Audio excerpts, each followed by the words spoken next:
Hola, buenas tardes. Espero que se encuentren todos muy bien, las seguidoras y seguidores de Crimint.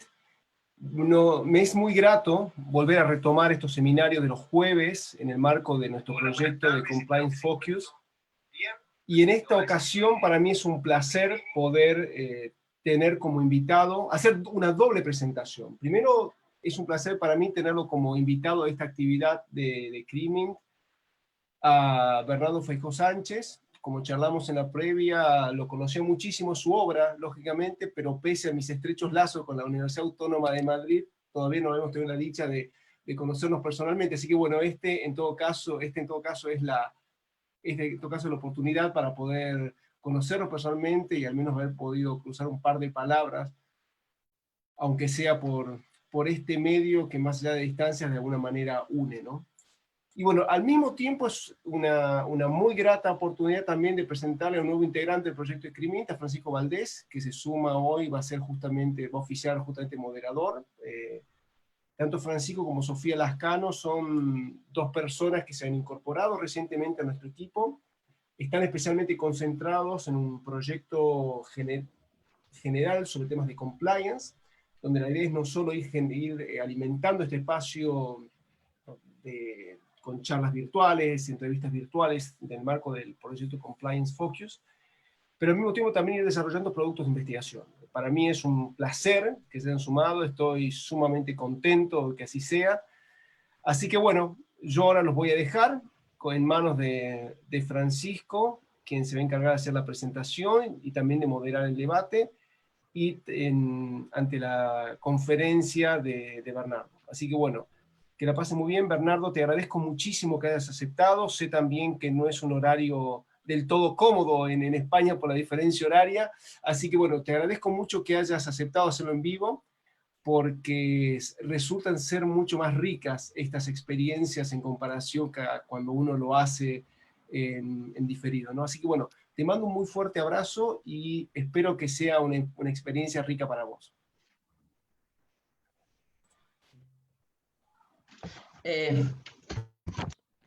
Buenas noches y buenas tardes también para quienes nos están mirando desde el otro lado del charco. El día de hoy, como bien ha señalado Juan Pablo, tenemos la dicha de contar con la presencia del profesor doctor Bernardo Feijó Sánchez para disertar un tema sumamente importante como es la responsabilidad penal de la persona jurídica. El profesor Bernardo Feijó es catedrático de Derecho Penal de la Universidad Autónoma de Madrid. Es autor de distintos artículos y libros referidos al derecho penal de la empresa y a su vez también sobre la responsabilidad penal de la persona jurídica. Justamente el profesor Feijó Sánchez, allá por los años 2015-2016, publicó un libro de sumo interés como es El delito corporativo, ¿no? Ya el profesor venía incluso hacia atrás trabajando ya cuestiones sobre la responsabilidad penal de la persona jurídica, pero es a partir de estos años que el profesor desarrolla conceptos como el delito corporativo vinculado esto al Código Penal español, ¿no? Sin más que agregar, los dejo con el profesor Feijó Sánchez y el tema de su exposición es entendiendo la responsabilidad penal de las personas jurídicas.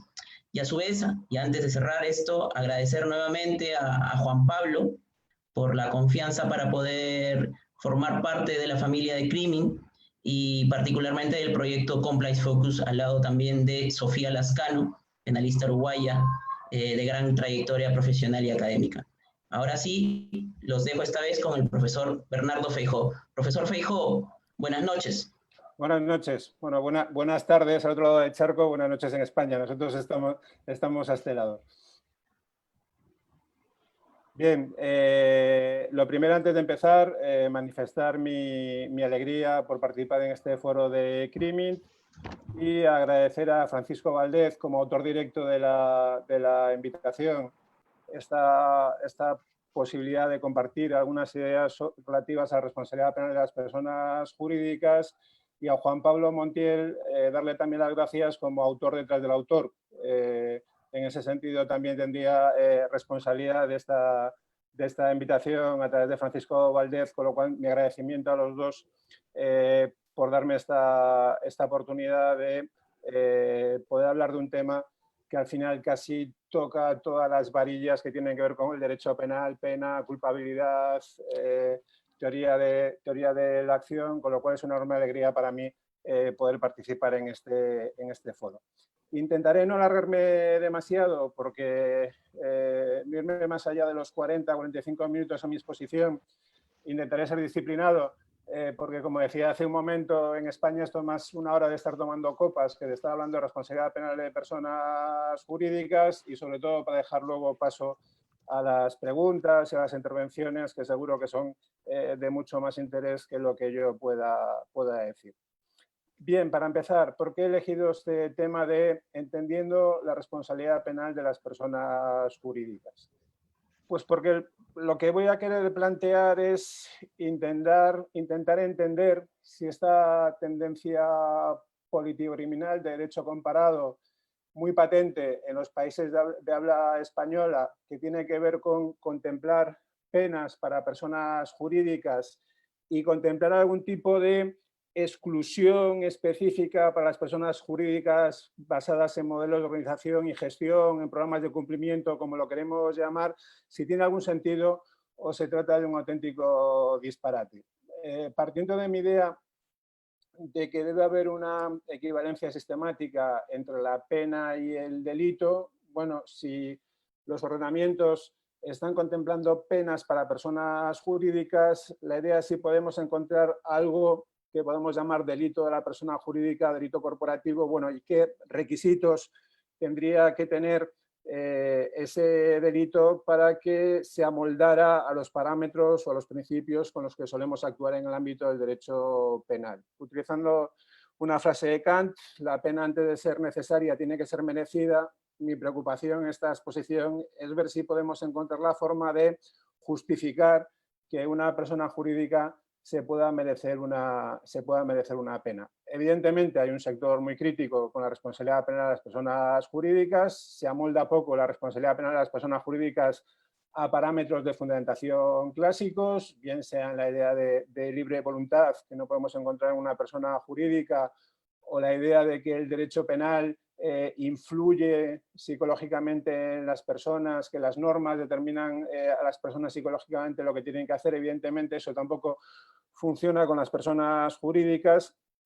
La idea es si más allá de ello podemos encontrar un fundamento a la idea de poder hacer las personas jurídicas responsables y, por tanto, las exclusiones de la responsabilidad que sean coherentes con ese fundamento. Esta es la idea básica de la expresión entendiendo la responsabilidad penal de las personas jurídicas, tampoco centrándome en un ordenamiento concreto, aunque estamos ante una tendencia clara en España y en todo el ámbito latinoamericano. Yo soy español, como jurista español tengo el Código Penal español en la cabeza, pero me interesa más una perspectiva comparada, una perspectiva general sobre si podemos encontrar algún tipo de lógica a la responsabilidad penal de las personas jurídicas o tenemos que partir de que se trata de un disparate que están compartiendo muchos países y que no existe forma de justificación. Bien, para empezar mi exposición, estoy intentando hacer avanzar aquí la presentación. Quería partir de un caso concreto para que todos tengamos un caso claro en la cabeza, un caso prototípico de delito de empresa, delito corporativo, que tiene que ver con el sistema de sobornos de Siemens, que en la medida que les pueda ser más familiar es prácticamente idéntico al caso Odebrecht. Hoy todavía en la prensa española están saliendo noticias del caso Odebrecht. Bien, cojo el caso de Siemens porque es uno de los grandes delitos económicos, uno de los grandes delitos de empresa de la historia de la humanidad. Básicamente, resumiendo mucho, ¿en qué consiste el caso Siemens? Pues Siemens se dio cuenta a principios de siglo, sobre el año 2000, se dio cuenta de que era un buen negocio conseguir contratos mediante soborno. Es decir, gastar 6 millones de euros para asegurarse un contrato de 400 o 500 millones de euros, que era un buen negocio, eran 6 millones bien invertidos. Y creó todo un sistema de macrodelincuencia para conseguir esto. Y el sistema era relativamente sencillo. Primero se firmaban unos contratos ficticios con unas sociedades pantalla que ellos controlaban. De esa manera sacaban el dinero de la contabilidad de Siemens. Cuando tenemos delitos de corrupción, de cohecho, el proceso es ennegrecer el dinero, no blanquearlo, es el proceso contrario del blanqueo, es decir, tenemos dinero en contabilidad y hay que sacarlo de la contabilidad para poder pagar los sobornos. Con ese primer paso que tengo ahí recogido como nivel 1 se conseguía sacar el dinero de Siemens. En un segundo paso, esas sociedades que habían recibido ese dinero con unos contratos de asesoramiento ficticio hacían lo mismo con otras empresas ubicadas en paraísos fiscales. Con eso ya tenían el dinero fuera de contabilidad y colocado en los paraísos fiscales correspondientes. Se lo traían de vuelta a Europa, básicamente a Liechtenstein y a Suiza, y desde ahí los diversos negocios que iba teniendo Siemens, iba pagando a funcionarios o autoridades, o en algunos casos corrupción entre particulares. Por ejemplo, en Italia hay una sentencia condenatoria en Italia donde en la empresa Enel, que es la principal empresa de energía italiana, se pagaron 6 millones en sobornos para conseguir un contrato de unos aerogeneradores por 450 millones de euros. El negocio iba de maravilla. Por ejemplo, se llegó a constatar que los últimos 5 ministros de infraestructuras de Nigeria habían sido sobornados uno detrás de otro mediante este sistema de Siemens, o por mencionar, en este caso porque viene a cuento, el tema de Argentina, consiguieron que se les asignara el sistema de gestión del documento de identidad, también mediante sobornos, sobre lo que hay una sentencia que seguramente conocerán en Argentina. Bien, ¿por qué sabemos todo esto? Pues básicamente conocemos todo este sistema de soborno de Siemens, que llegó a ennegrecer unos 2.000 millones de euros y a gastar en sobornos unos 2.000 millones de euros, porque en un momento dado Estados Unidos, usando su ley de prácticas corruptas en el extranjero, la FCPA, decidió actuar penalmente contra Siemens. En ese caso, y me interesa comparar la respuesta estadounidense a raíz de la intervención estadounidense, la respuesta que hubo en Alemania, porque es la más cercana a nuestra forma de pensar, la respuesta alemana. Básicamente, lo que hicieron en Estados Unidos, mediante la aplicación de la FCPA, fue que se impuso una multa de unos 800 millones de dólares, repartida entre el Departamento de Justicia y la SEC, la autoridad bursátil. Se llevó a cabo una costosísima investigación interna para descubrir todo lo que hemos descubierto del caso de Siemens, donde Siemens se vio obligada a gastar también unos 1.000 millones de dólares, y se le obligó a Siemens a establecer todo un sistema de compliance, reestructurarse completamente. La Siemens de hoy en día no tiene nada que ver con esa Siemens de hace 20 años, porque ha reestructurado completamente su ética empresarial y su forma de hacer negocios. Es decir, el modelo de Estados Unidos fue actuar básicamente contra la organización, entender que era un delito la organización y decidió actuar contra ella. Por el contrario, en el modelo alemán, que nos sirve para ver una respuesta que podríamos llevar a cabo en Alemania, en España, en Italia o en cualquier país sudamericano, Argentina, Perú, etcétera, a raíz de todo este caso, de todo este enorme caso Siemens, de este caso de macrocriminalidad, acabaron respondiendo 2 directivos, que eran 2 de los que gestionaban las cajas negras, fueron los únicos que respondieron individualmente. Es decir, todo esto solo generó responsabilidad penal para 2 personas individuales, y además, como saben, bueno, en Alemania tienen un sistema de contravenciones que permite imponer multas a personas jurídicas, al margen del derecho penal en sentido estricto. Por vía de la OBIG, por vía de la ley de contravenciones, se impuso una multa de unos 400 millones de euros. Es decir, ven la respuesta tipo estadounidense, actuar contra la organización con dureza. La respuesta alemana es seleccionar a algunos de los que han intervenido y que se ha podido probar que han intervenido en el delito y castigarlos, y al margen del derecho penal en sentido estricto, aplicar otro tipo de sanciones económicas. Bien, el modelo alemán se corresponde con lo que sería la solución tradicional en nuestro ámbito. En cuanto a la solución estadounidense, porque no nos podemos olvidar de la influencia estadounidense en todas estas cuestiones que tienen que ver con la responsabilidad penal de las personas jurídicas, bien, pues parte de que vivimos en una sociedad de individuos y organizaciones, que se puede actuar no solo contra los individuos, sino también contra las organizaciones, y en ese sentido se ha orientado a la política criminal de Estados Unidos. Quizá el inconveniente que tienen, en este sentido hay un memo de una fiscal general del Estado, se conoce como el memo Yates, es que tradicionalmente se han olvidado de la responsabilidad individual, es decir, no tienen un sistema dogmático tan rico con nosotros, con nuestra idea de las posiciones de garante, principio de confianza, delegación de funciones, todo ese artefacto dogmático que tenemos para resolver la responsabilidad individual no forma parte de la cultura estadounidense y lo normal es que en esos casos responda prácticamente, en estos casos de gran criminalidad, delitos de empresa, responda solo la persona jurídica a la organización. Además, hay que tener en cuenta que en Estados Unidos todo esto está muy determinado por el principio de oportunidad. De hecho, son escasas las condenas a empresas. En este caso, como sucedió en el caso Siemens, todo se basó en un acuerdo de no persecución con la Fiscalía, donde la Fiscalía, por no llevar a Siemens ante el gran jurado, aceptó los pagos de las multas, la investigación interna, la gestión del sistema de compliance, con lo cual en Estados Unidos es importante tener en cuenta que básicamente se opera con principio de oportunidad sin llegar a una sentencia condenatoria, y cuando vemos el modelo estadounidense también hay que tener en cuenta como un factor específico que ellos no trabajan con una delimitación equivalente a la nuestra entre derecho penal y derecho administrativo sancionador. Es decir, esta delimitación que desarrollamos entre los dos ámbitos sancionadores, pues le resulta un poco extraña a la cultura anglosajona.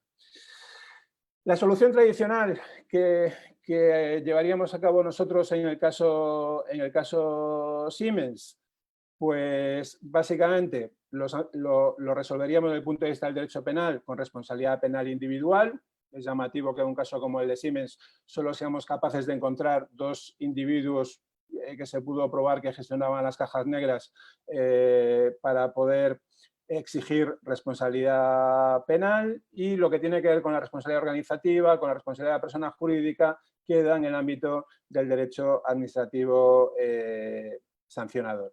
Aparte de esto, en algunos ordenamientos, lo cual nunca ha planteado un especial problema dogmático, ordenamientos como España, como Perú, se contemplaban medidas de seguridad específicas para empresas y personas jurídicas, donde no se trataba de medidas para combatir la peligrosidad criminal en el sentido tradicional de las medidas de seguridad para inimputables, sino para combatir la peligrosidad organizativa o la peligrosidad objetiva de una empresa y no se volvieran a cometer hechos delictivos similares. Esto hacía que en la práctica este tipo de medidas preventivos especiales que no plantean problemas dogmáticos y que contemplaban algunos ordenamientos, bueno, se mostraran como una solución inapropiada para lo que podemos llamar empresas de cuello blanco, es decir, para la gran empresa que puntualmente cometía un delito fiscal o cometía un delito de corrupción.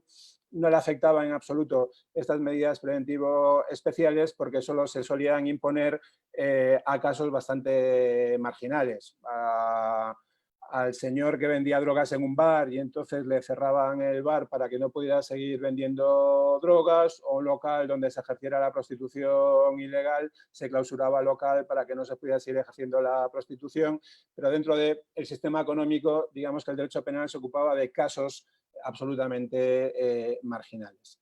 De esta manera, tradicionalmente, y esto tiene que ver con este foro que se ocupa de compliance, el derecho penal carecía de mecanismos para estimular el cumplimiento de la legalidad por parte de las empresas. En la medida que la responsabilidad era puramente individual, en todo caso podría haber eventualmente una responsabilidad administrativa, y a lo sumo el derecho penal lo que podía imponer eran medidas preventivas especiales que nunca se aplicaban a grandes empresas, no teníamos mecanismos criminales para estimular a la propia organización porque se preocupara de que en el ámbito de sus actividades sus empleados, sus directivos, sus administradores desarrollaran las actividades de acuerdo a la ley, de acuerdo a las normas penales y sin comisión de delitos. Y tradicionalmente esto ha sido una carencia frente al sistema estadounidense de nuestro sistema.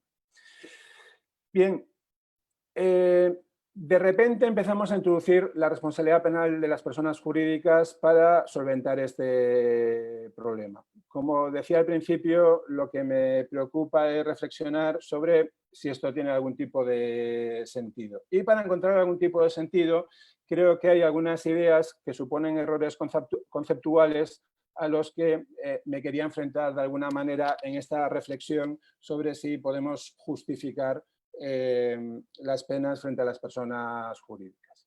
El primer error conceptual sería un error al que se suelen aferrar los críticos.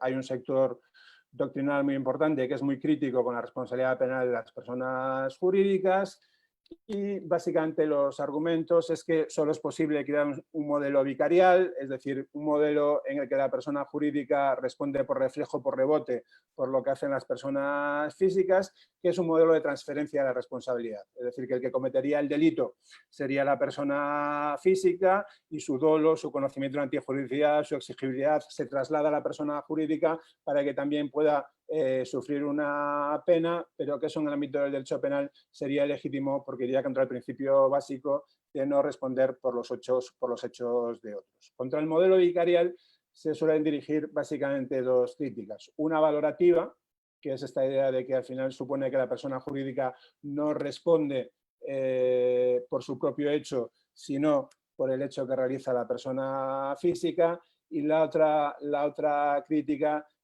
tiene que ver con el hecho de que es un modelo que no permite estimular políticas de cumplimiento de la legalidad, porque existe una equiparación entre responsabilidad de la organización y responsabilidad del individuo, con lo cual la organización no se preocupa por desarrollar políticas de cumplimiento, porque si un sujeto individual, una persona física, comete un delito, va a responder necesariamente, con lo cual su único interés es intentar que esa persona física no responde, porque es lo único que le puede evitar la responsabilidad penal.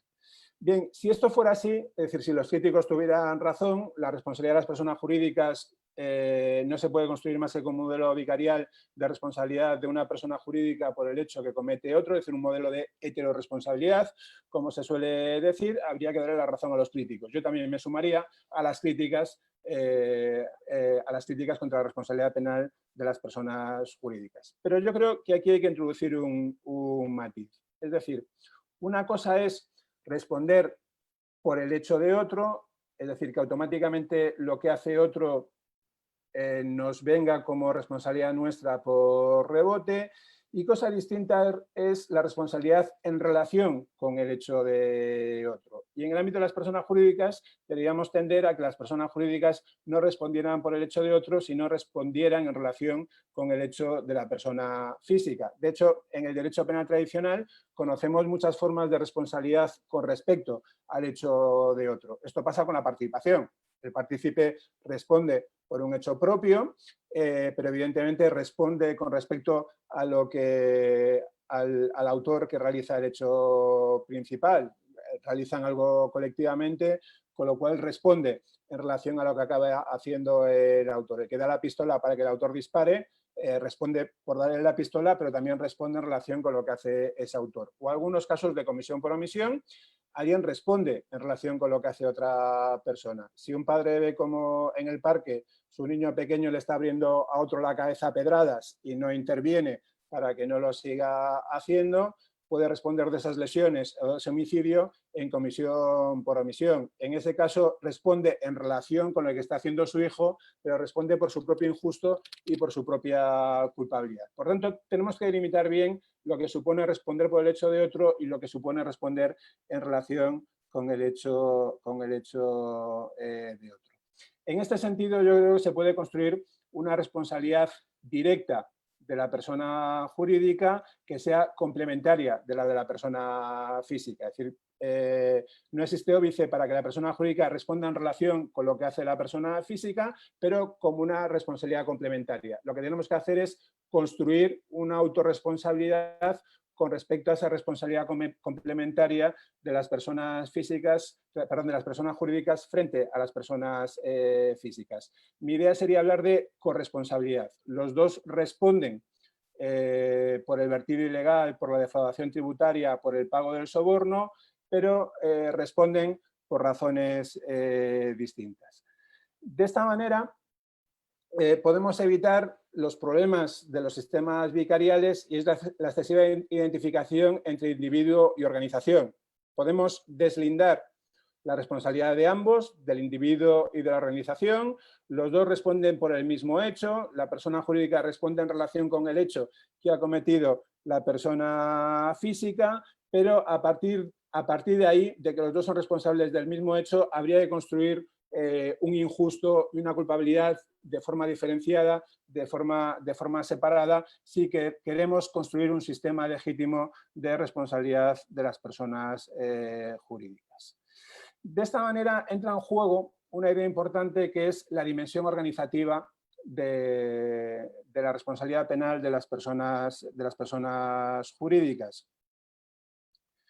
Es decir, el individuo a veces comete un delito, pero el delito que comete no es solo un delito suyo, como en el caso Siemens que acabamos de ver, sino que tiene una dimensión mayor, tiene una dimensión especial, también supone un delito de la organización. Esos son los casos en los que podríamos construir una responsabilidad penal de la persona jurídica. De acuerdo con esta idea, habría que replantearse la idea clásica de la culpabilidad por defecto de organización. La culpabilidad por defecto de organización, que tiene su origen en Tiedemann, no deja de ser, de cierta manera, un sistema vicarial, un sistema de responsabilidad, donde lo que se dice es, bueno, si la persona física comete un delito, también responde la persona jurídica, a no ser que la persona jurídica pueda probar que estaba bien organizada. Yo creo que esta idea, es decir, la culpabilidad por defecto de organización, es una idea errónea, si no nos permite fundamentar la culpabilidad. Yo creo que tenemos que ir más allá en esta idea, y cuando hablamos de culpabilidad por defecto de organización, no estamos hablando del fundamento de la culpabilidad, sino del sustrato de la culpabilidad. Es decir, mientras las personas físicas responderían por acciones defectuosas, en este sentido tenemos toda una teoría tradicional de la acción de la imputación en el ámbito del derecho penal, las personas jurídicas responderían por organizaciones defectuosas de las que son titulares. Incluso, si me permiten un poco, por decirlo de forma gráfica, por transmitir bien el mensaje, si tradicionalmente hemos entendido que el delito es una acción típica antijurídica culpable y eventualmente punible, la idea sería que para las personas jurídicas el delito sería una organización antijurídica culpable y eventualmente punible. Es decir, no se trata de fundamentar la culpabilidad en el defecto de organización, sino que todo el sistema de imputación de las personas jurídicas la tenemos que montar sobre la idea de una organización defectuosa. Si las personas físicas responden por un uso defectuoso de su libertad, un uso ilegítimo de su libertad, las personas jurídicas responderían sobre el soporte de una organización defectuosa. De esta manera, y lo desarrollaré más adelante, la idea es que el injusto individual no supone automáticamente un injusto de la organización, sino solo si podemos constatar que el delito individual lo podemos entender además como un delito de la propia organización, es decir, que ese delito tiene una dimensión organizativa. Eso nos lleva a una idea nueva, y es que el fundamento de la persona jurídica no se puede hacer sobre acciones individuales, ni siquiera sobre acciones colectivas, sino hay que hacerlo sobre razones organizativas estructurales. Es decir, es una responsabilidad de una organización que tiene que ver con un fundamento estructural, y sobre eso es sobre lo que tenemos que construir eventualmente, si al final podemos llegar a hacerlo, la responsabilidad penal de la persona jurídica. Esto tiene que ver con la primera idea errónea que yo quería combatir, es decir, que estamos abocados en un sistema de responsabilidad de las personas jurídicas, a un sistema vicarial, a un sistema de transferencia. Si diferenciamos entre individuos, organizaciones y entendemos que la responsabilidad de la persona jurídica tiene que ver con un defecto de la organización de la que es titular, no necesariamente nos vemos abocados a un sistema vicarial. La otra idea errónea para mí que circula en el debate sería la idea contraria, es decir, la idea de que no hay diferencias entre la responsabilidad de las personas físicas y las personas jurídicas y que podemos construir una teoría del delito para personas jurídicas absolutamente equivalente a la que hemos construido para personas físicas. El ejemplo más paradigmático en la doctrina sería Carlos Gómez Jara, que ha hecho aportaciones muy interesantes en la línea de lo que acabo de decir hace un momento, pero su idea sería que no habría grandes diferencias entre ambos tipos de responsabilidad. Bien, yo creo que tenemos que partir no de un modelo de responsabilidad puro de las personas jurídicas, porque en realidad ningún sistema penal en el mundo ha creado un sistema puro de responsabilidad, sino que es un sistema de, como decía antes, de corresponsabilidad. Es decir, ambos, persona física y persona jurídica, responden con respecto al mismo hecho, pero por fundamentos autónomos independientes, cada uno por sus razones, y por eso cada uno tiene sus eximentes propias. Las de las personas físicas serían las de toda la vida, error de prohibición, inexigibilidad, etcétera. Las eximentes de la persona jurídica tendrían que ver con aspectos estructurales, con que la persona jurídica, por ejemplo, ha cumplido correctamente con sus obligaciones en materia de cumplimiento de la legalidad.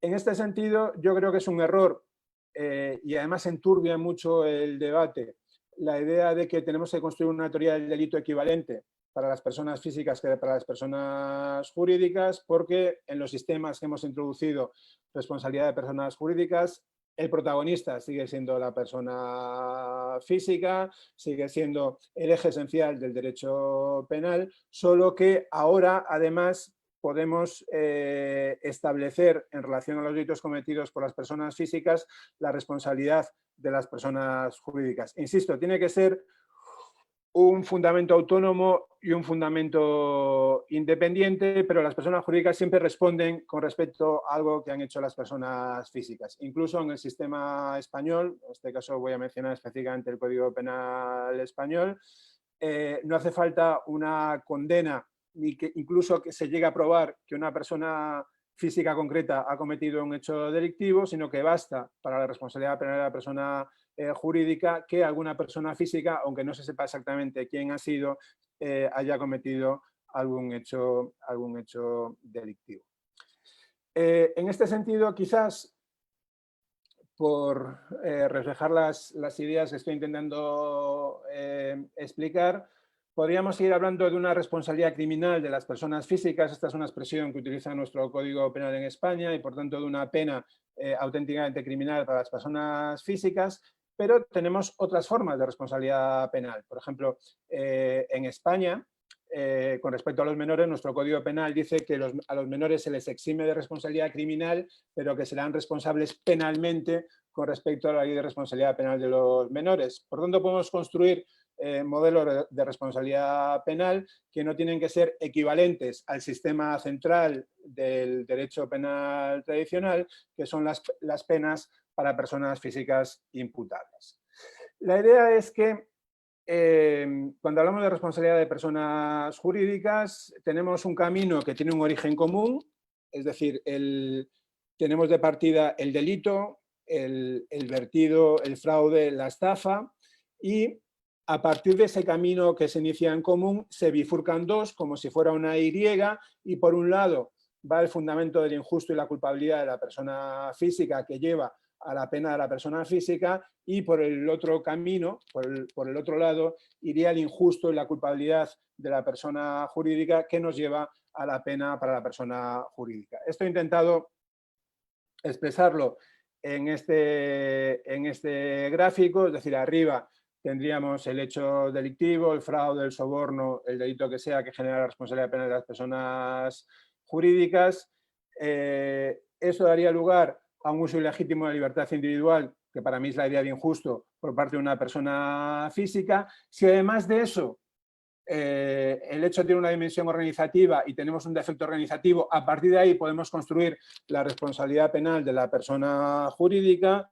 En caso de las personas físicas, imponemos una pena si al final el sujeto ha cometido el delito por una disposición jurídica inadecuada. En el caso de las personas jurídicas, como intentaré desarrollar a partir de aquí, castigaríamos a la persona jurídica. Tendría sentido imponer la pena para estabilizar la norma penal correspondiente en aquellos casos en que podemos constatar en la persona jurídica un defecto estructural en el cumplimiento de la legalidad. Es decir, tenemos una organización defectuosa y tenemos un defecto estructural vinculado con el cumplimiento de la legalidad. Esto me lleva a una de las conclusiones esenciales de lo que quería formular aquí, en el sentido de encontrarle una lógica a la responsabilidad de las personas jurídicas, y es que podríamos definir la responsabilidad de las personas jurídicas como dos partes o dos fases. Primero tenemos que constatar que el delito que ha cometido la persona física se puede entender como un hecho de la organización, no es un hecho que tiene solo una dimensión individual, no es solo una cosa del individuo, sino que forma parte de una dimensión más elevada que tiene que ver con la organización, caso Siemens, que hemos visto de partida, pero no bastaría el defecto de organización para poder legítimamente imponer una pena a la persona jurídica, sino que además para fundamentar esa responsabilidad que legitima la pena por la puesta en entredicho de la norma, hace falta constatar que ha habido un defecto en el sistema de cumplimiento de la legalidad penal, que esa persona jurídica no ha gestionado bien todo lo que tiene que ver con el cumplimiento de la legalidad penal. Vamos a ver ahora, por tanto, con cierto detalle, dentro del tiempo que tenemos, intentaré explicar estas ideas. Lo primero sería, por tanto, explicar el delito como un hecho de la organización. Aquí en derecho comparado podemos encontrar varios criterios, pero básicamente hay tres criterios que son bastante constantes. No siempre están en todos los ordenamientos, pero lo podemos encontrar en muchos de ellos. El primero sería una relación funcional del individuo con la organización. Es decir, de alguna manera que el delito se haya cometido en nombre de la organización, por cuenta de la organización, en representación de la organización. Aquí también ya he dicho que no quiero entrar en cuestiones de detalle de derecho positivo. Otra decisión criminal que hay que tomar es si todas las personas físicas pueden generar responsabilidad penal para la persona jurídica o solo algunas de ellas. La decisión que estamos tomando en Europa es que en principio cualquier persona podría generar la responsabilidad de la persona jurídica. Lo que pasa es que diferenciamos entre que esa persona tenga un cargo directivo, sea administrador o directivo, o sea un subordinado de estos, y los criterios no serían exactamente los mismos. Bueno, aquí hay una cuestión criminal abierta sobre cómo establecer esa relación funcional, esa vinculación entre la actuación del individuo y la organización. Otro criterio, aunque hay críticas en este sentido, sería el de que el sujeto ha actuado en beneficio de la persona jurídica, de tal manera que no pueda haber responsabilidad de personas jurídicas si la propia persona jurídica es víctima o desde su punto de vista el delito es algo neutral que no le genera ningún tipo de beneficio. Este criterio, digamos que tiene la utilidad de poner de manifiesto que si los sujetos cometen delitos, muchas veces los delitos económicos son delitos altruistas, el sujeto no lo comete en su beneficio, sino en beneficio de la empresa. Bueno, son supuestos en los que la empresa, la organización, no tendría interés en evitar que se cometan delitos. Por eso, quizás desde el punto de vista criminal, tiene sentido solo entender como delitos de la organización aquellos delitos que lo benefician. Y el tercer criterio, que sería el criterio esencial, que tiene que ver con todo esto y lo que muchos identifican con defecto de la organización, es que tiene que haber un fallo de control, una defectuosa gestión en los riesgos. Es decir, el delito se tiene que haber cometido en el marco de de los actos de la empresa, de los negocios de la empresa, porque esa actividad no ha sido debidamente controlada. Resumiendo ahora mucho, se podría entender, por tanto, que si alguien realiza un delito actuando con tolerancia o permisión de la empresa, en su nombre, en su representación, se puede entender que es un delito que la organización tiene interés que el sujeto cometa. Y no ha habido un adecuado control, no se han establecido controles financieros o no financieros para poder evitar ese delito, podemos entender que el delito tiene una dimensión que va más allá de un mero delito individual. Pero esto no sería suficiente para poder imponer una pena. Si lo quieren formular de esta manera, a mí no me gusta demasiado, con esto tendríamos el injusto de la persona jurídica, pero nos faltaría la culpabilidad, es decir, el presupuesto para poder imponer una pena, que yo creo que es un escalón adicional y tiene que ver con la falta de cultura de cumplimiento de la legalidad o de cumplimiento normativo, que sería el auténtico fundamento de la responsabilidad penal de la persona jurídica. Es decir, si hay un defecto de organización, piensa que cuando hablamos de responsabilidad de personas jurídicas, quien sufre la pena no es la organización, es la persona jurídica que es titular de la organización. Bien, tenemos que poder legitimar, tenemos que poder justificar por qué la persona jurídica como titular de esa organización va a sufrir una pena de multa, va a sufrir una pena de inhabilitación, una prohibición de contratación, cualquiera de las penas que tenga contemplado el ordenamiento jurídico correspondiente.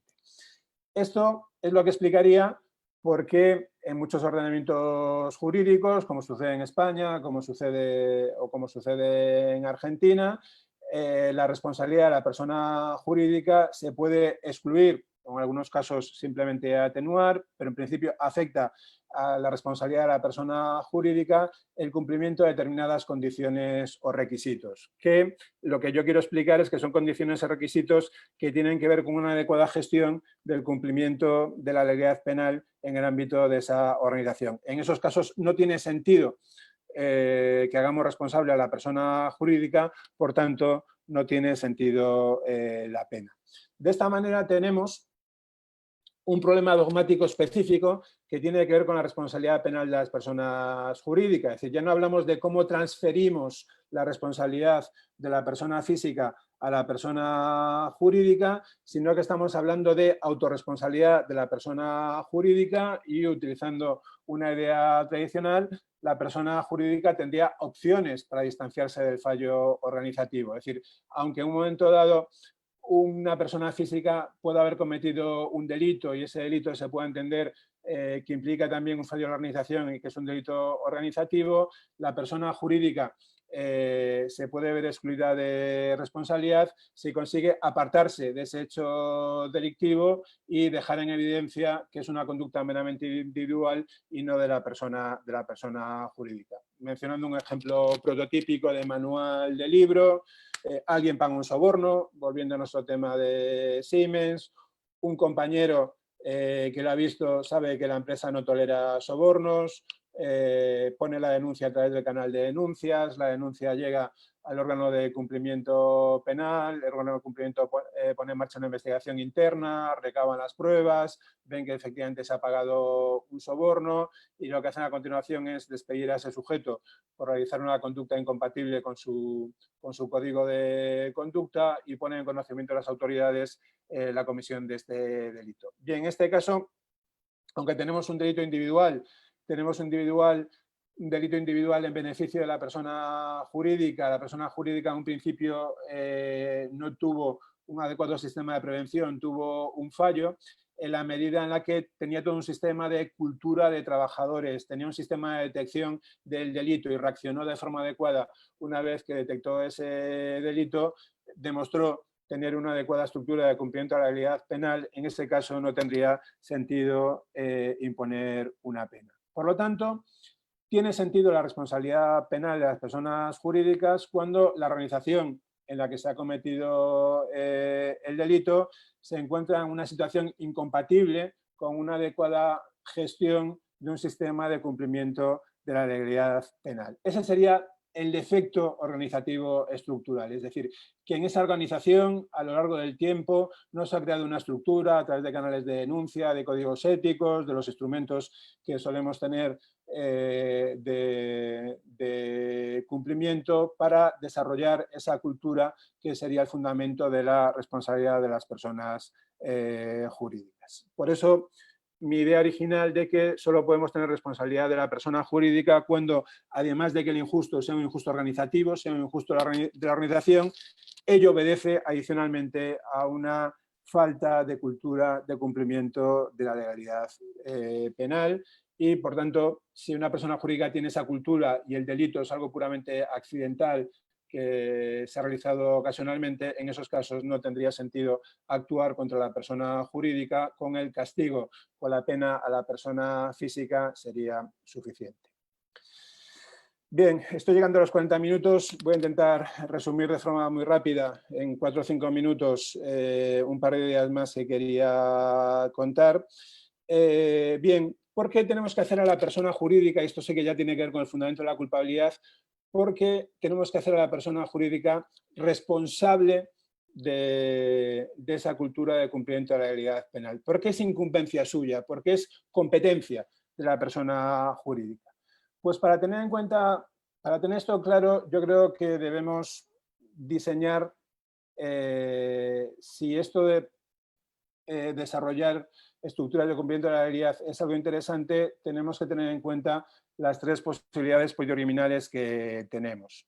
La primera sería intentar resolver esto con la responsabilidad individual. Es decir, cuando hay un fallo de cultura de cumplimiento de la legalidad, debe responder una persona física, crear una especie de posición de garantía, utilizando en este caso una expresión de Roxin, una posición de garante de cumplimiento de la legalidad penal. El problema es que esto es una incumbencia de tipo estructural, es decir, la cultura no es algo que se cree de un día para otro, es algo que se crea a lo largo del tiempo, es algo que en grandes empresas, en grandes organizaciones es cometido de diversos órganos de gobierno, de diversos consejos de administración, con lo cual aquí resulta excesivo exigir una responsabilidad individual. Por poner un ejemplo muy sencillo, si alguien paga un soborno y se constata, bueno, que en ese soborno ha influido que no ha habido una adecuada política de formación en la empresa en materia antisoborno, decir que un administrador puede haber participado en ese delito, puede ser partícipe en ese delito porque en algún momento no se le ocurrió desarrollar un mejor programa de formación antisoborno, va mucho más allá de lo que podemos aceptar en cuanto a la responsabilidad individual. Es decir, estamos en este caso ante un problema estructural que no podemos resolver. No es posible imputar responsabilidad individual con respecto a este problema estructural. Otra posibilidad es decir, si no es posible la responsabilidad individual, pues nada, no puede intervenir el derecho penal, es un problema que no podemos resolver, son cosas que pasan, cosas que suceden, no se le puede hacer a nadie responsable, mala suerte.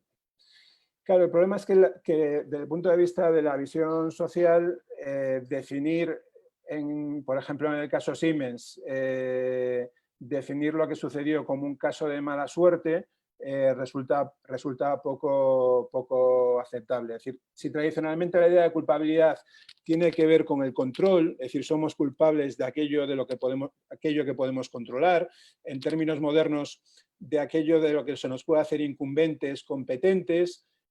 Hombre, parece que el desarrollo, por lo menos con los conocimientos que tenemos hoy en día, decir que el desarrollo de una adecuada política de cumplimiento de la legalidad penal es una cosa de mala suerte y que es algo que la propia estructura empresarial no puede controlar, no se puede hacer cargo de ello, resulta exagerado.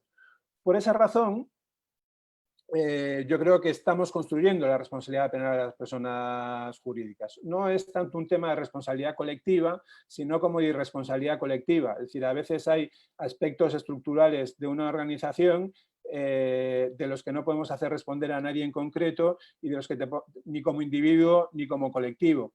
La opción es, bueno, pues mala suerte, aquí no responde nadie. Bien, pues lo que están haciendo muchos ordenamientos es seguir una vía intermedia, entender que es incumbencia de la persona jurídica el que en el ámbito de sus actividades éstas se desarrollen de acuerdo con una cultura de cumplimiento de la legalidad. mi idea es que esto hace que podamos construir una responsabilidad de persona jurídica, porque con esta responsabilidad no estamos haciendo a la persona jurídica responsable de algo que es responsable de la persona física, sino que le estamos haciendo responsable de algo de lo que nunca pueden ser responsables las personas físicas, de ese componente estructural que no tiene nada que ver con la responsabilidad individual, y en este sentido no se trataría de que estarían respondiendo de lo mismo la persona jurídica y la persona física. La persona física estaría respondiendo de su culpabilidad, de su responsabilidad individual, y la persona jurídica estaría respondiendo de algo que está al margen de la responsabilidad individual, y es el defecto estructural en materia de cumplimiento de la legalidad que tiene esa persona jurídica. En esta línea creo que van construcciones como las de Gómez Jara Díez, de Buen Ciudadano Corporativo, o de Nieto Martín, que ha intentado desarrollar la responsabilidad penal a partir de la idea de responsabilidad social corporativa, y creo que tiene mucho que ver con una perspectiva institucional, es decir, con el cambio institucional que se está produciendo con las personas jurídicas. No estamos exigiendo la responsabilidad penal porque de repente nos demos cuenta que las empresas y las organizaciones son elementos importantes de la vida social, sino porque estamos cambiando el tratamiento jurídico que le estamos dispensando a esas organizaciones. Por ejemplo, en España y en Europa en general, porque eso viene en una directiva, las empresas ya no solo tienen que informar de aspectos financieros, sino también de aspectos éticos, es decir, de qué medidas anticorrupción adoptan, de qué medidas desarrollan para respetar derechos humanos, y tienen que sacar una especie de cuentas anuales, un informe no financiero anual para informar a los mercados sobre eso. Bien, eso implica un cambio de visión que tenemos con las personas jurídicas. Bien, para terminar, esto es lo que me llevó, como decía Francisco Valdez al principio, tengo una monografía que se llama El delito corporativo, esto es lo que me llevó a plantear el concepto de delito corporativo, que no se debe entender como una especie de crimen culpa, es decir, de delito de la persona jurídica por defectos de control, porque volveríamos a los mismos problemas de la responsabilidad vicarial, es decir, al final ese delito tendría que ser cometido por alguien y a la persona jurídica solo se le podría imputar porque lo ha cometido una persona física, con lo cual volveríamos a la misma idea. ¿En qué sentido hablo yo de delito corporativo? Pues que si tenemos una pena corporativa y la pena se implica la corporación como corpus, es decir, puede ser una empresa o puede ser cualquier otro tipo de organización. Si tenemos una pena para la organización, es decir, la multa se le impone a la persona jurídica, no a los socios. Los socios pueden verse perjudicados indirectamente, pero se le impone a la persona jurídica. De hecho, puede ser que los socios que sufran la pena de multa ya no sean los socios que estaban cuando se cometieron el delito. Por tanto, la pena es de la corporación. O se impone una prohibición de contratar, se le impone a la corporación. Los socios siguen pudiendo contratar en el ámbito público. Es decir, si la pena es de la corporación, tenemos que construir un delito corporativo que justifique por qué se impone esa pena. Es decir, por qué la persona jurídica pone en entredicho la estabilidad de las normas, erosiona la norma, y por tanto necesitamos una pena que responda a ese delito corporativo. Mi idea es que no es lo mismo un delito en beneficio de una corporación que un delito corporativo. El delito corporativo exige ese componente organizativo estructural al que he estado aludiendo a lo largo de mi exposición. Evidentemente, y esto ya es para terminar, la última idea, esto que he intentado traer aquí de que la responsabilidad penal de las personas jurídicas, otra cosa sería la responsabilidad administrativa, pero la responsabilidad penal de las personas jurídicas exige que el delito individual lo podamos entender como un delito organizativo, como un delito de organización, y además que para poder imponer una pena entendamos que hay un defecto en la gestión del cumplimiento de la legalidad por parte de esa persona jurídica, es un modelo muy exigente de responsabilidad penal de las personas jurídicas. Pero si decidimos utilizar el derecho penal, tenemos que mantener las reglas del derecho penal. Y para mí, los criterios básicos para poder hablar de una imposición legítima de una pena exigen estos dos elementos, el elemento organizativo y el elemento estructural vinculado a una estructura de cumplimiento de la legalidad penal. Seremos muy exigentes, aplicaremos solo las penas para personas jurídicas en algunos casos, pero yo creo que serían los casos en los que tiene sentido que los ordenamientos penales modernos introduzcan la responsabilidad penal de las personas jurídicas sería aquellos casos donde tiene sentido por hidrocriminal desde el punto de vista de la prevención estabilizadora contemplar una pena para personas jurídicas. Aquí termino. Muchas gracias por su atención y quedo a su disposición para las preguntas que me quieran realizar. Muy bien. Muchísimas gracias, profesor Feijó, por la brillante exposición. De verdad que en 45 o 50 minutos ha podido desarrollar las ideas respecto a lo que durante mucho tiempo ha venido dando a conocer a través de sus distintos artículos y obras en aspectos de la responsabilidad penal de la persona jurídica. A medida que se vayan apareciendo las preguntas, quiero yo formularle algunas. Y serían estas las siguientes. Una primera pregunta, profesor, sería, ¿es cierto que la responsabilidad de las personas jurídicas es una tendencia, tanto en Europa como en Sudamérica, pero a veces sucede que la responsabilidad se la escribe penal o administrativa? Desde sus diferencias conceptuales para usted, ¿cuándo estamos en una y cuándo estamos en la otra? Esa sería una primera pregunta. Bien, paso a contestarla.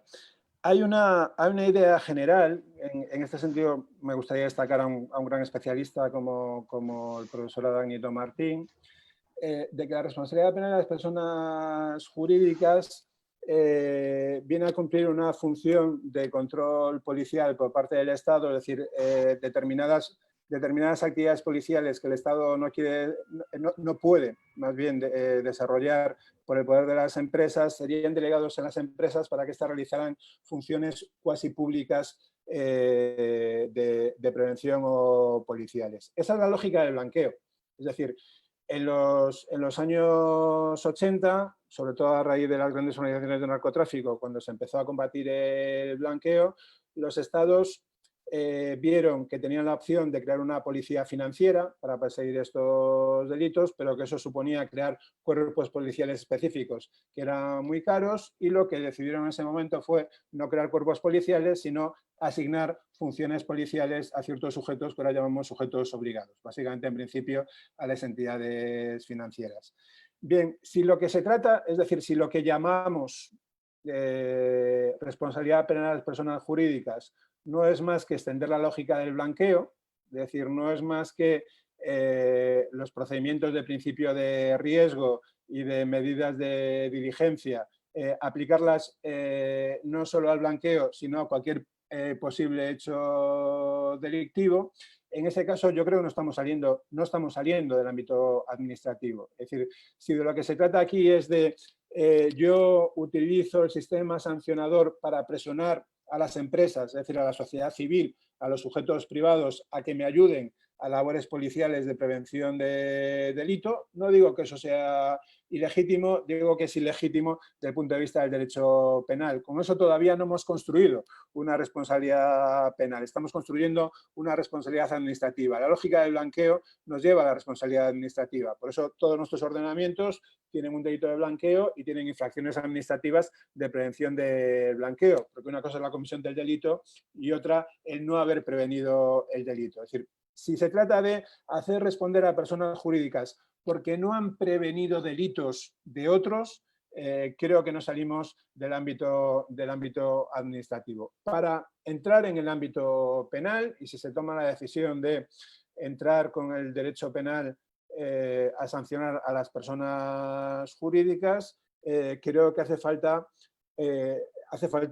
esa idea de autorresponsabilidad. Con lo cual, se trata de supuestos donde la persona jurídica tiene que responder de sus propios riesgos, es decir, de aquellos riesgos que son propios de su actividad, que son inherentes a su actividad y que la persona jurídica tiene que controlar, pero el mero defecto de control sigue siendo insuficiente para construir una responsabilidad que podamos llamar penal, aunque entendamos que no es criminal en el sentido del de las personas físicas. Necesitamos adicionalmente, para poder imponer una pena a las personas jurídicas, poder reprocharles de alguna manera que ese delito no se habría producido si hubieran gestionado bien un sistema de cumplimiento de la legalidad, que es mucho más que un sistema de prevención de delitos. Es un sistema de prevención, un sistema de detección, un sistema adecuado de reacción. Es decir, el canal de denuncias, que es un instrumento prototípico de cumplimiento, no es solo un control, no es solo prevención. El canal de denuncias aporta muchas más cosas. Comunica seriedad a toda la organización en el sentido de que los de arriba se lo toman en serio porque quieren que les lleguen las noticias sobre la comisión de hechos delictivos. De esta manera, el canal no solo sirve como control, sino también es una forma de implantar esa cultura. Y el canal también debería servir para dudas, también debería servir para consultas, no solo para denuncias. Es decir, la idea de compliance, de cumplir con, la idea de cumplimiento va mucho más allá que el mero no controlar. Si las personas jurídicas solo las queremos hacer responder porque no controlan, no previenen adecuadamente los delitos de otros, nos estaremos moviendo única y exclusivamente en el ámbito del derecho administrativo. Esa sería mi idea básica para delimitar la responsabilidad administrativa por no prevenir delitos, que se puede zanjar en un procedimiento penal, igual que se zanja la responsabilidad civil, que no es responsabilidad penal, pero que si lo que queremos es imponer una pena a la persona jurídica porque es responsable de un delito, tenemos que ser más exigentes en cuanto a los criterios. Muy bien, profesor. Una siguiente pregunta. El año 2015 hubo una sentencia del tribunal, si no recuerdo, creo que fue la 514-2015, en que decía, no tenemos claro cuál es el modelo de imputación a la responsabilidad penal de las personas jurídicas, pero lo que sí vamos a hacer es respetar los derechos fundamentales de esta, ¿no? Entonces yo le pregunto, ¿no? ¿Es posible no tener claro un modelo de imputación para atribuir responsabilidad penal a las personas jurídicas y a su vez respetar los derechos fundamentales de estas dentro de un proceso? Vamos a ver, es la sentencia 514/2015, el ponente es Manuel Marchena, Sí. Manuel Marchena Gómez. Esto me permite para explicar un poco la evolución curiosa del Tribunal Supremo Español. No en sí mismo, sino porque creo que puede servir para ilustrar algunas cosas. En ese sentido, esta sentencia es paradigmática. Nuestro Tribunal Supremo, a día de hoy, hay una sentencia, por ejemplo, luego de marzo de 2016, que me compra, me plagia partes de mi libro con esta defensa que he hecho aquí del delito corporativo. La jurisprudencia de la Sala Segunda del Tribunal Supremo Español está siendo muy moderna en cuanto a responsabilidad penal de personas jurídicas. Exige un modelo de autorresponsabilidad, excluye la heteroresponsabilidad, entiende que esto tiene que ver con una cultura de cumplimiento e incluso ha llegado a afirmar que la cultura de cumplimiento, como es fundamento de la responsabilidad, no tiene que ser alegada por la persona jurídica, porque eso sería iría contra el principio de presunción de inocencia, sino que tiene que ser acreditado por la acusación. Y curiosamente, estas ideas no vienen por ningún prurito dogmático, no vienen por ninguna construcción dogmática, sino que tienen su origen en la pretensión por parte del Tribunal Supremo de velar por los derechos fundamentales. De tal manera que la idea del Tribunal Supremo ha sido, bueno, si al final el legislador ha decidido llamar a esto penas, están recogidas en el Código Penal, hay ciertas garantías básicas del derecho penal, sobre todo de tipo procesal, el principio acusatorio, el principio de presunción de inocencia, y hay que velar por esas garantías penales. Y a través del interés, del especial interés en respetar las garantías constitucionales y las garantías procesales, es como de forma automática, es decir, no de una forma deliberada, sino de una forma natural, el Tribunal Supremo Español ha acabado desembocando en un sistema de autorresponsabilidad que ahora mismo se puede decir que es mucho más moderno en cuanto a sus planteamientos que los que defiende una gran parte de la doctrina jurídico-penal española. Pero curiosamente no lo hizo a partir de ninguna asunción doctrinal, no lo hizo asumiendo ningún planteamiento dogmático específico, sino que fue un desarrollo natural a partir del interés de los jueces de,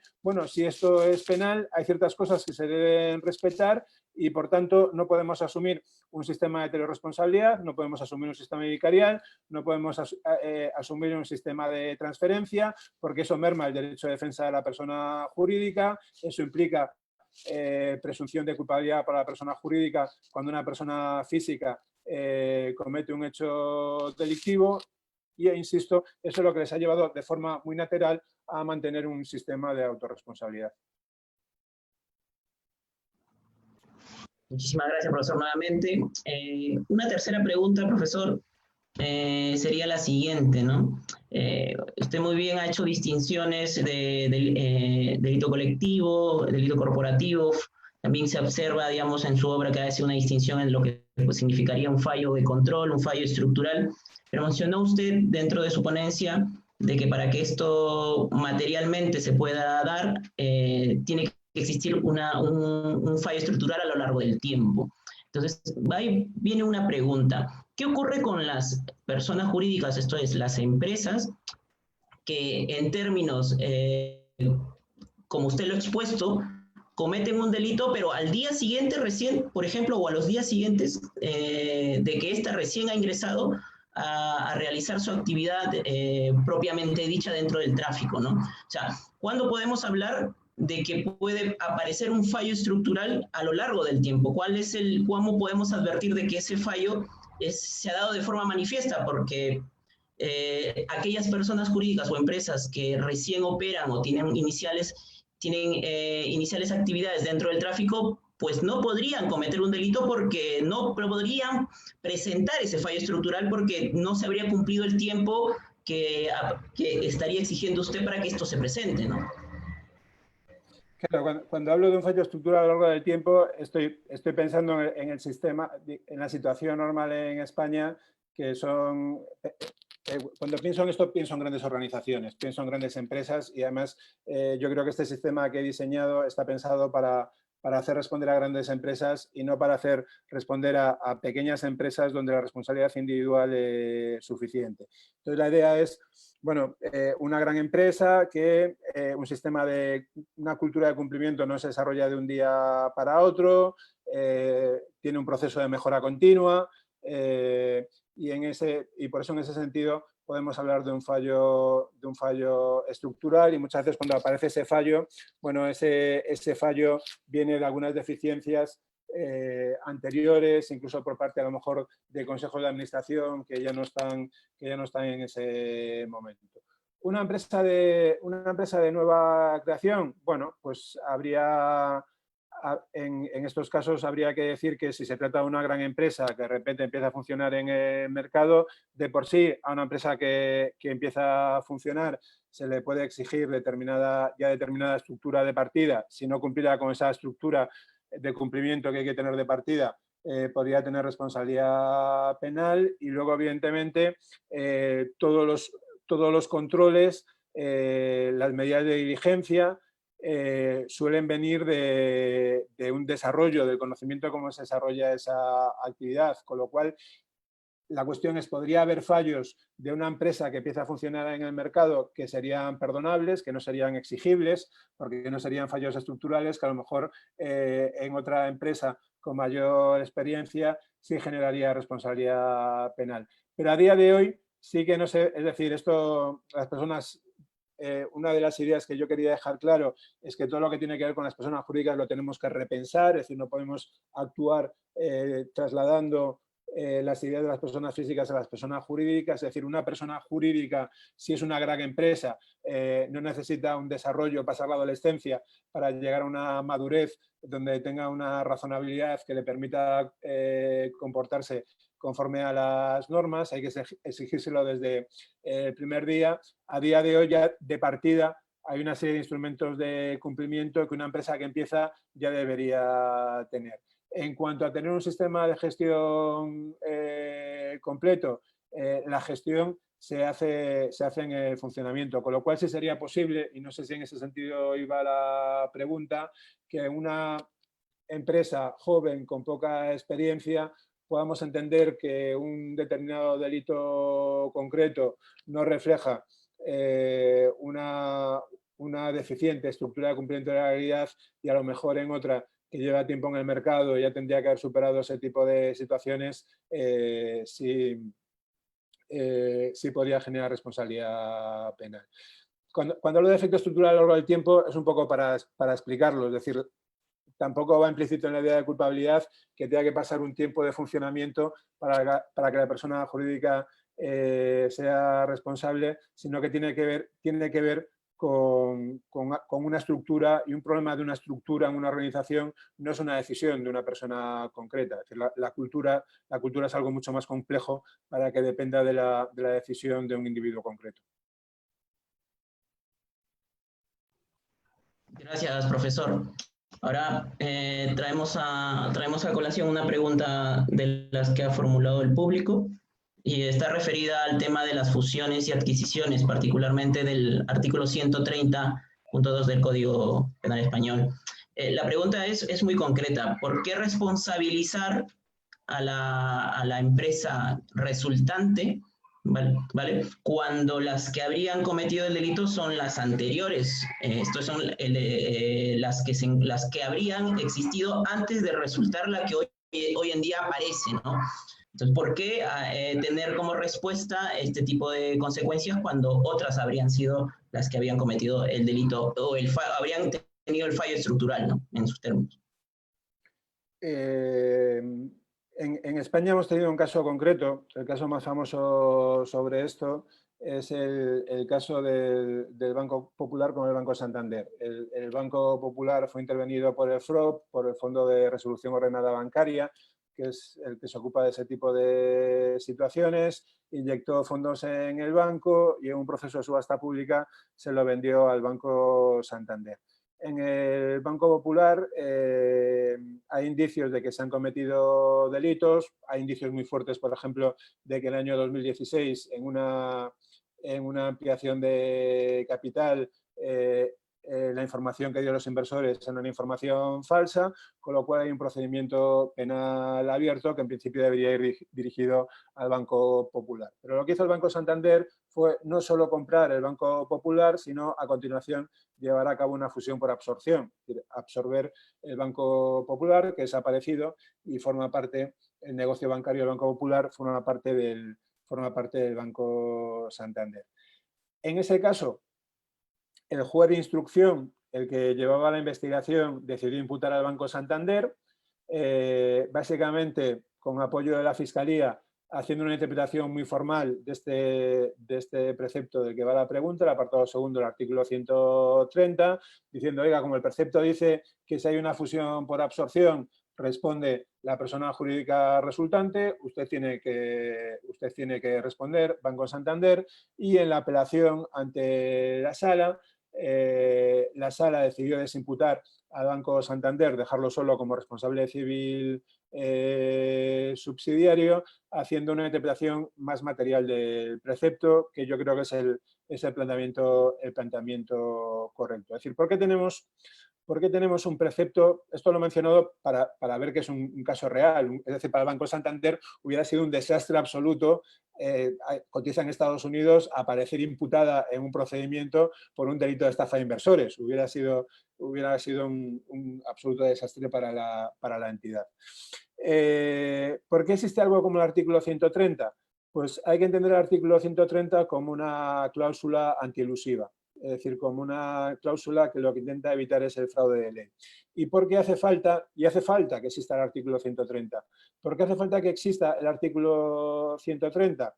Pues porque a las personas jurídicas, a diferencia de lo que le pasa a las personas físicas, les puede salir rentable suicidarse. A una persona física, para librarse de una pena de 3 años, igual no le es rentable suicidarse, pero a una persona jurídica, para eludir una pena de multa, le puede ser rentable suicidarse. ¿Qué quiere decir suicidarse? Extinguir su personalidad jurídica o convertirse en otra persona jurídica.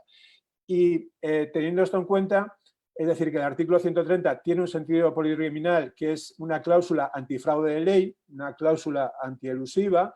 La idea sería, habría que aplicarlo en aquellos casos donde el proceso de reestructuración societaria tiene un objetivo fraudulento, es decir, se está utilizando las normas propias de la reestructuración de sociedades única y exclusivamente para eludir la responsabilidad penal. En esos casos, como la organización pasa a formar parte de otra persona jurídica y esa persona jurídica resultante es responsable de esa situación de fraude de ley, creo que está justificado que en esos casos se pueda imponer la pena. Lo que hay que rechazar, lo que habría que rechazar, y en este sentido el artículo 130 no está todo lo bien redactado que sería deseable, son automatismos, es decir, aplicaciones automáticas de responsabilidad penal a la persona jurídica resultante cuando hay un proceso de reestructuración societaria, sea una escisión, una fusión por absorción, una fusión, sea la modalidad que sea, porque a veces puede ser por mera lógica empresarial, es decir, en ese caso la fusión tiene sentido y a lo mejor no se puede trasladar la responsabilidad penal y habría que interpretarlo en un sentido restrictivo para aplicar la pena a la persona jurídica resultante cuando esa persona jurídica solo se ha visto sometido a ese proceso de reestructuración bancario con la finalidad de eludir responsabilidades penales. Es una cláusula que tiene que estar de una manera u otra en los códigos penales, porque si no es muy fácil utilizar el fraude de ley para eludir la responsabilidad penal. Vale. Profesor, y ya no digamos en el marco de la fusión y adquisición, sino pensemos en una escisión, ¿no? En una escisión de una persona jurídica, se escinden dos, y una de ellas comete un delito. ¿Podría esta persona jurídica alegar que el fallo estructural es de la otra, de la que se ha escindido? Y precisamente por esa razón, entre otras, fue que se separó de esta persona jurídica que ya no pertenece o está junto a ella. Como he intentado decir en mi exposición, la responsabilidad de persona jurídica estaría construido sobre esta idea de que hay un aspecto estructural del que no pueden ser responsables las personas físicas y sobre una visión institucional de la persona jurídica. Si partimos de esta visión institucional y el delito se ha cometido con posterioridad a la escisión, es decir, cuando ya esa persona jurídica se ha dividido en dos, esa persona donde se ha cometido el delito es una institución propia, con una estructura propia, diferenciada de lo que pueda haber existido anteriormente, con lo cual yo no veo ningún inconveniente en exigirle culpabilidad. Incluso aunque haya heredado defectos de alguna persona jurídica del pasado, podemos decir aquí lo que decía Nietzsche de la responsabilidad individual: la culpabilidad no tiene pasado.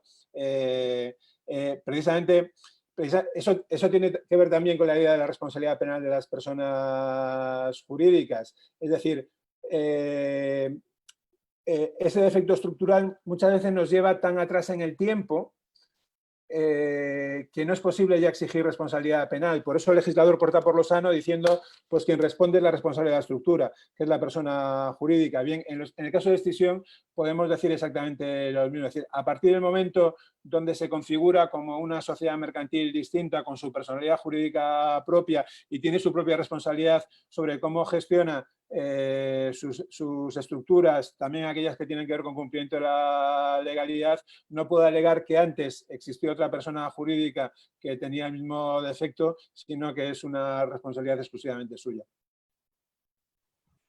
Gracias, profesor. Tenemos una pregunta nuevamente del público y es sobre los programas de cumplimiento y su papel dentro de lo que usted ha hoy día disertado sobre el delito corporativo, ¿no? ¿Qué sujeto es el que debe tener la carga de acreditar esa eficacia de esos programas dentro de un proceso, ¿no? Agrego ahí de repente algo más, ¿no? ¿Los programas de cumplimiento excluyen la responsabilidad o excluyen la pena? Sería una pregunta que acompañaría a lo que también se ha formulado aquí. A ver, aquí entramos ya mucho en las características de cada país, ¿no? Porque digamos que los derechos constitucionales y los derechos procesales no operan exactamente igual en todos los países. Por poner un ejemplo muy obvio, en España el derecho a la no discriminación se entiende como el derecho del imputado o del acusado también a mentir. En Estados Unidos no se asume eso como un derecho a la no autodeterminación. Es decir, aquí tenemos matices. Con lo cual me van a permitir aquí que me ponga un poco en modo español, pero porque es el sistema que yo conozco y el sistema penal, procesal y constitucional que yo conozco. Esto se ha estado debatiendo en España.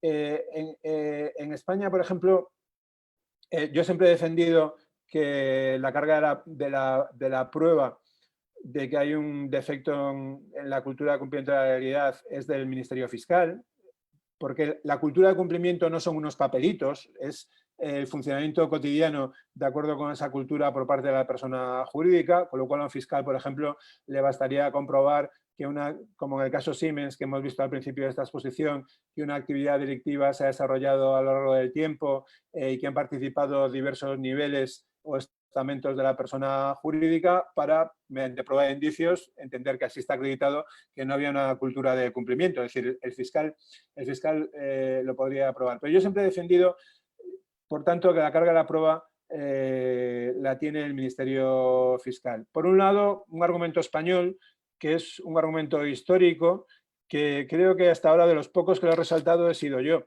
Y es que el anteproyecto de la reforma del Código Penal del año 2015, que fue la que introdujo la referencia específica a que los modelos de organización y gestión, como lo llama el Código Penal, eximían de responsabilidad penal, en principio la formulación que tenía el artículo correspondiente daba a entender que quien corría con la carga de la prueba era la persona jurídica.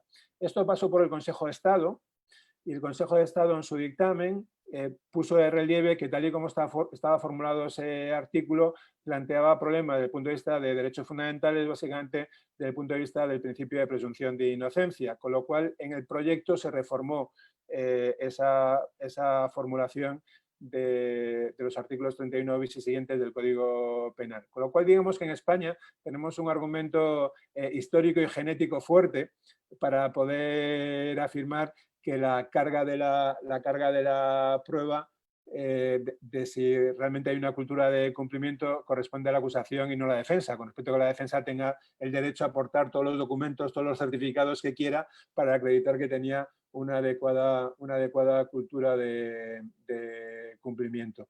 El Tribunal Supremo, como en criterio, más allá de este argumento que yo acabo de contar de tipo histórico y genético, ha entendido que por el reflejo de los derechos fundamentales es el fiscal y además, por ejemplo, la sentencia de marzo de 2016 lo dice específicamente, es el fiscal el que corre con la carga de la prueba de que la persona jurídica no tiene una adecuada cultura de cumplimiento, con lo cual yo creo que en un sistema de autorresponsabilidad esto debe ser así.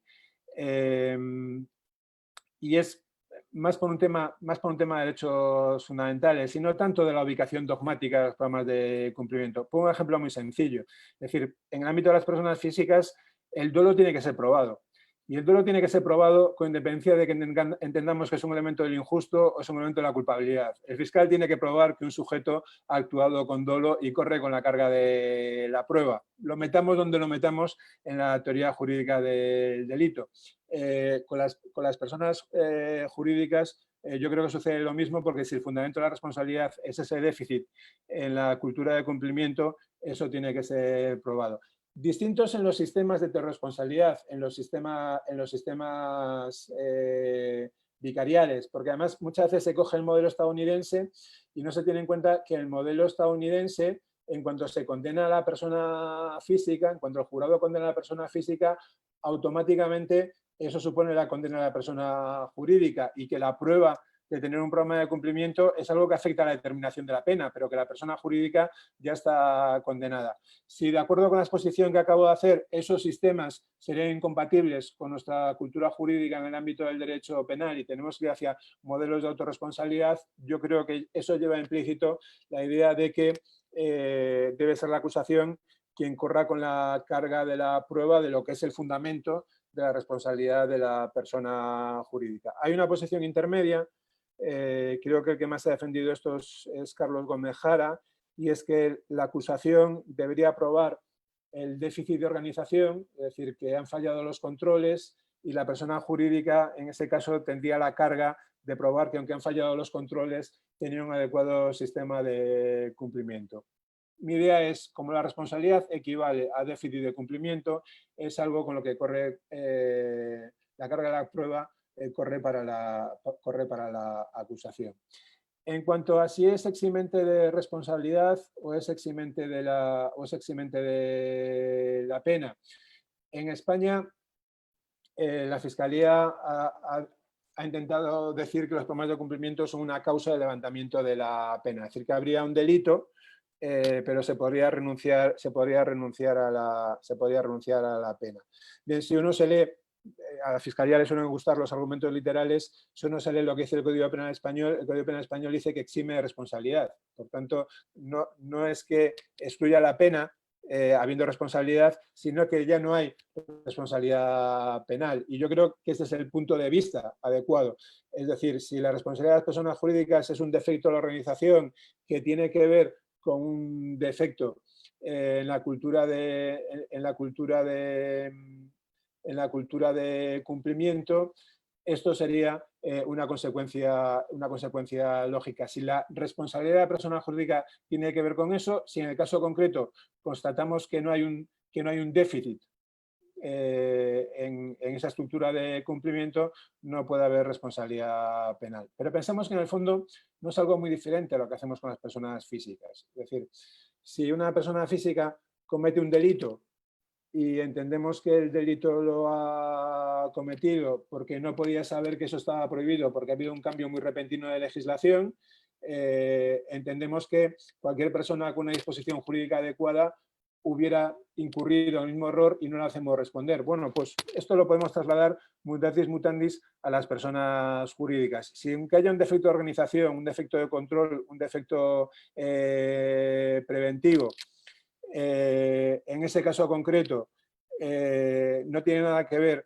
con un defecto estructural en el cumplimiento de la legalidad penal, no tiene sentido que hagamos a la persona jurídica responsable. Es decir, para explicarme, solo tiene sentido que además de la persona física castiguemos a la persona jurídica cuando el delito, además de ser una expresión, una comunicación de ese individuo, también supone una expresión adicional de la persona jurídica de que no ha cumplido con la legalidad y eso ha contribuido a la comisión de ese hecho delictivo. Por tanto, resumiendo la pregunta, creo que es la acusación la que debe correr con la carga de la prueba. Es cierto que en derecho comparado esto no siempre es así, pero hay que tener en cuenta que en derecho comparado hay muchos modelos vicariales de transferencia. Es decir, no podemos estar mezclando cosas, y creo que si construimos un delito corporativo que tiene que ver con un defecto organizativo estructural, si ese defecto estructural no se da, no podemos hablar de responsabilidad. No es que no castiguemos, es que no hay responsabilidad de la persona jurídica. Muchas gracias, profesor. Tenemos a continuación una pregunta a propósito de que usted ha señalado de que el delito corporativo representaría una corresponsabilidad. Esto es, no estaríamos frente a una responsabilidad por la responsabilidad individual, sino en relación a la misma. La pregunta es, ¿el fin de la pena para ambos, para la persona física y para la persona jurídica, es la misma? Bueno, aquí ya entramos en posiciones dogmáticas particulares, ¿no? Ya, desde mi punto de vista, sí. Además, desde mi punto de vista es la única forma que tengo de poder justificar el delito, y aquí ya me voy a reflexiones más abstractas, más genéricas, ¿no? Es decir, desde mi punto de vista tiene que haber una equivalencia sistemática entre delito y pena, con lo cual el delito es la puesta en entredicho del ordenamiento jurídico, la erosión de la norma, y la pena cumple una función de prevención estabilizadora, estabilizando esa norma que el sujeto ha puesto en entredicho con la comisión del hecho delictivo. Yo creo que lo que pasa con las personas jurídicas es que colaboran a esa puesta en entredicho de la norma. Pensemos en lo siguiente, muchas veces los delitos de empresa, como decía antes, son delitos altruistas, es decir, los sujetos no son sujetos especialmente perversos, es más, suelen ser buenos padres, buenos vecinos, buenas personas que pagan las obras de caridad, pero a veces la propia estructura empresarial, si no tiene una estructura de hacer las cosas de acuerdo a la ley, empuja a los sujetos a cometer delitos. Bien, si el sujeto comete ese delito, su responsabilidad no se diluye, sigue siendo un sujeto culpable por la comisión de ese delito. Pero en ese delito también podemos decir que accesoriamente ha participado con su falta de cultura de cumplimiento la persona jurídica. En esos casos, la pena a la persona individual no resuelve totalmente el conflicto, sino que para estabilizar la norma, además de la pena a la persona individual, también tenemos que reaccionar de forma accesoria, valga de nuevo la expresión, porque tenemos que castigar a los dos, persona física y persona jurídica, para estabilizar adecuadamente la norma en ese caso concreto. Por eso, si el delito es exclusivamente individual y no tiene que ver con un déficit estructural de la persona jurídica, con la pena individual resolvemos el conflicto. Si además del delito individual tenemos ese déficit estructural, es cuando necesitamos una pena adicional corporativa, una pena para la persona jurídica adicional a la persona física, para poder estabilizar adecuadamente la norma. Espero con esto, aunque envíe un poco a las grandes alturas dogmáticas de los grandes fundamentos del delito y de la pena, haber respondido de alguna manera a la pregunta. Es decir, el fundamento sería el mismo, solo que digamos que la responsabilidad esencial en nuestros códigos penales es de la persona física, la persona jurídica es corresponsable y la pena de la persona jurídica coayudaría, sería un apoyo a la función estabilizadora de la pena a la persona física. Bueno, muchísimas gracias, profesor, y le formulo la última pregunta y ya no le quitamos mucho más tiempo. Es la siguiente, la formula Juan Ignacio Rosas Oliva. A su juicio, ¿es factible como defensa de la persona jurídica argumentar en el sentido del criterio de conducta alternativa conforme a derecho o debería operar un criterio análogo al del incremento del riesgo? Bueno, primero saludar al amigo Juan Ignacio Rosas, que me supongo que estará en Chile. Y le agradezco mucho la pregunta. Bueno, esto depende evidentemente de posiciones generales que se mantengan en cuanto a la teoría de la imputación objetiva. Yo he sido muy crítico por escrito y además es mi tesis doctoral con la teoría del incremento del riesgo, con lo cual si he sido crítico en el ámbito de las personas físicas, no voy a dejar de serlo en el ámbito de las personas jurídicas, sobre todo porque eso tiene que ver con formulación de tipos, no con responsabilidad penal. Es decir, si el tipo penal no es un tipo de peligro, es un tipo de resultado, no basta con constatar que se ha incrementado el riesgo, sino que hace falta constatar que efectivamente el resultado que se ha producido es una concreción, es una realización del riesgo no permitido. En el ámbito de las personas jurídicas, esta cuestión, al menos en el Código Penal español, tiene relevancia desde el punto de vista de los controles. En la modalidad de la responsabilidad de los subordinados, nuestro Código Penal dice que la persona jurídica responderá si el empleado ha realizado el delito en el ámbito de las actividades sociales, lo ha hecho en beneficio de la persona jurídica y si no ha sido debidamente controlado, vigilado o supervisado por sus superiores jerárquicos.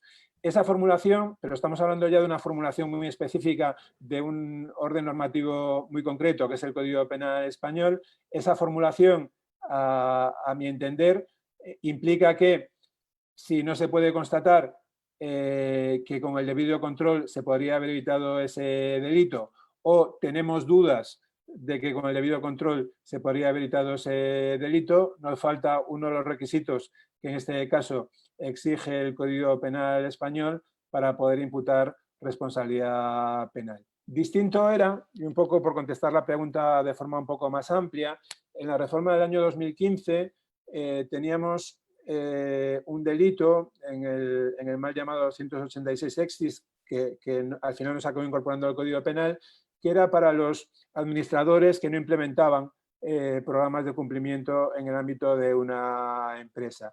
Y ahí nos exigía que el programa de cumplimiento hubiera evitado el delito, sino solo que lo hubiera dificultado. Ahí sí que podríamos aplicar la teoría del incremento del riesgo, pero porque el propio tipo penal no se construía como un tipo de resultado, sino como un tipo de peligro. Es decir, no se exigía que efectivamente el control hubiera evitado el delito en el ámbito de la empresa, sino simplemente que hubiera dificultado su comisión. Es decir, que lo hubiera hecho más difícil, que hubiera menos probabilidades de que ese delito se pudiera cometer. En ese caso, con constatar el incremento del riesgo sería suficiente. Pero insisto, no es un problema general de la responsabilidad penal de las personas jurídicas, tiene más que ver con tipos penales concretos, y en el ámbito de la responsabilidad de las personas jurídicas tendría que ver más con exigencias concretas del derecho positivo con respecto a los criterios para poder imputar a una persona jurídica. Si, como hace el Código Penal Español, y hablo del Código Penal Español porque es el que mejor conozco, para que se responda por delito de un empleado hace falta que haya podido cometer ese delito porque no se ha ejercido el debido control, habrá que probar que efectivamente si se hubiera controlado no se hubiera producido ese delito, y en caso de que sepamos seguro que se hubiera cometido igual o tengamos dudas de si se hubiera cometido igual, no se podrá imputar, pero porque es una exigencia, insisto, del derecho positivo para poder llevar a cabo la imputación a la persona jurídica. Bien. Muchísimas gracias, profesor, por atender todas las preguntas del público, preguntas como las de Andrés Sota, Fidel Mendoza, Piero Mori y esta última de Juan Ignacio Rosas. En segundo lugar, profesor, agradecerle eternamente haber aceptado la invitación para el día de hoy, disertar acerca de este delito que es distinto a la configuración de cómo puede presentarse la responsabilidad penal de las personas físicas. Y bueno, esperamos tenerlo en otra oportunidad para conversar de los tantos temas que usted ha tenido a bien investigar y publicar, y poder continuar con el debate de todas estas ideas que hemos tenido en esta noche, ya llegada a medianoche incluso. Gracias, profesor. Pues nada, encantado, ha sido un placer, las preguntas han sido interesantes y me han hecho repensar muchas cosas. Es lo bueno cuando uno plantea sus ideas y hay otros que formulan preguntas sobre ellas, con lo cual para mí ha sido un privilegio, ha sido una reunión, aunque sea online, muy satisfactoria, y por tanto simplemente reiterar mi agradecimiento tanto a ti, Francisco Valdez, como a Juan Pablo Montiel, como hombre en la sombra, el hombre de atrás, y ya que en el caso de Juan Pablo Montiel, hoy por lo menos nos hemos puesto cara, más allá de la lectura recíproca de nuestras obras, como dicen en Casablanca, esperemos que esto sea el comienzo de una gran amistad, y simplemente reitero mi agradecimiento y mi satisfacción por haber llevado a cabo esta intervención vía online. Muchas gracias. Excelente, profesor. Muchas gracias a todas las personas que nos acompañaron el día de hoy, y que sigan pendientes de las publicaciones tanto de Crimin como de Focus Compliance, tanto de las próximas entrevistas que seguramente se llevarán a cabo, y de todos los contenidos que son publicados que son de sumo interés. Muchísimas gracias a todos por su participación.